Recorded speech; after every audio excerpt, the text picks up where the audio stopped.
They slide this mechanical musical instrument Gotta show you. and it's showtime.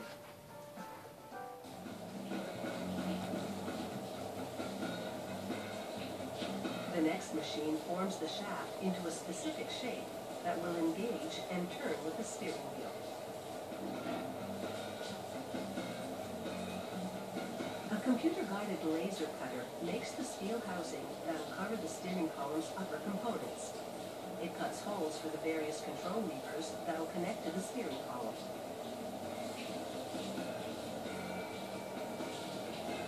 The upper housing now goes onto a device that holds it steady, while a belt grinder removes any surface imperfections. Meanwhile, workers weld together the two steel pieces that make up the steering column's lower housing. Then, to make the steering column look sleek, they attach a steel cone using a fine welding torch.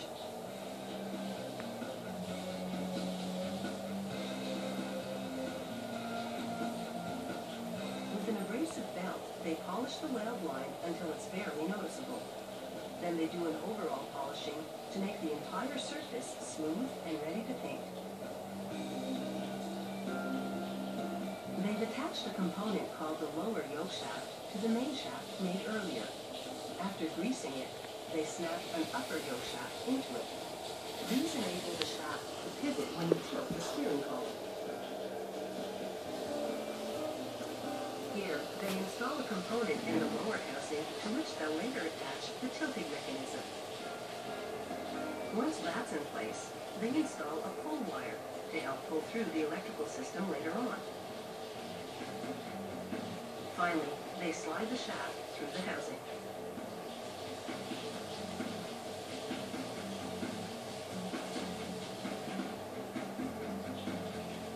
A computer-controlled milling machine shapes the tilting mechanism's aluminum body. The next machine installs position-locking fingers, which allow the column to tilt when you pull the tilt lever, then re-engage to lock in the selected position.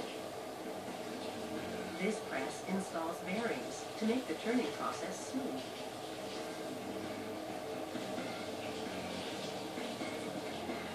Now the upper section joins the lower section. They attach with two pins that allow the column to pivot.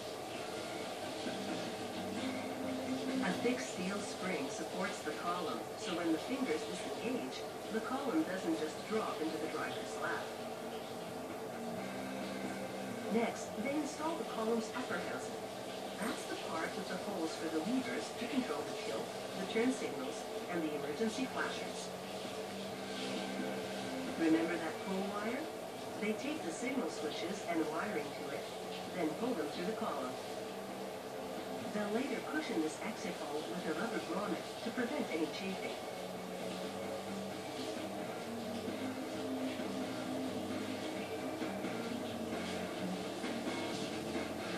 Next, they install the horn cam.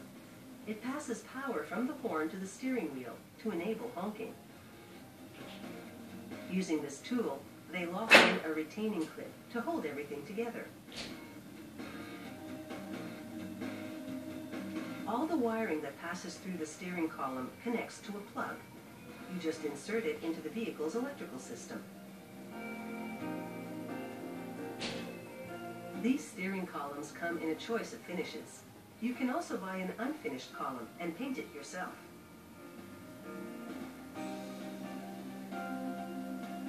After installing the column, you just add a steering wheel, then mount the levers and knobs included in the kit.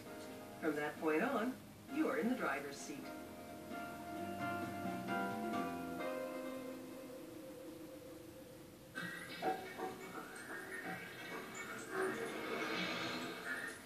If you have any comments about the show, or if you'd like to suggest topics for future shows, drop us a line at www.howitismade.net.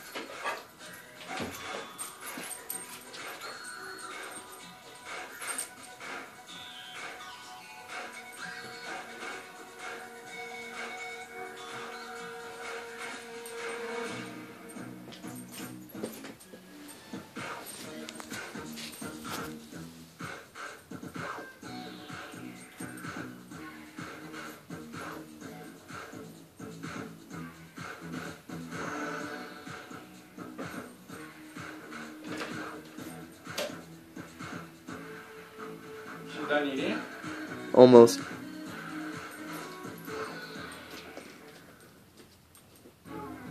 You're watching Discovery.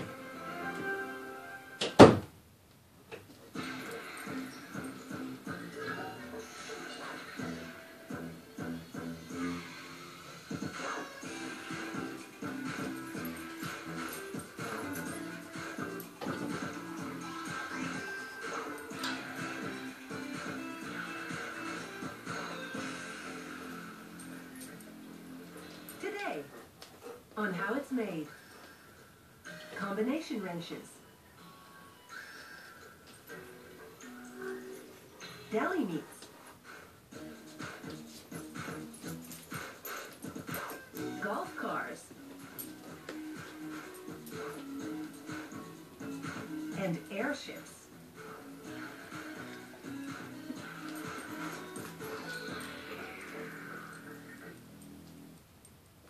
Whether tightening the wheels on your bike or working on your car, a combination wrench can make the toughest jobs safe and easy.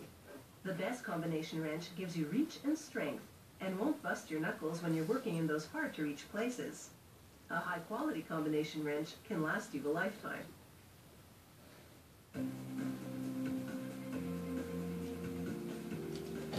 A combination wrench tightens and loosens nuts and bolts using its U-shaped open end or its enclosed box end with a hexagonal shape. Combination wrenches come in imperial and metric sizes.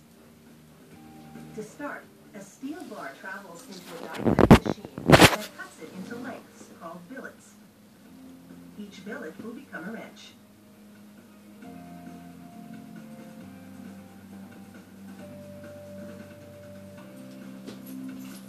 One by one, a machine feeds the billets into an induction heater.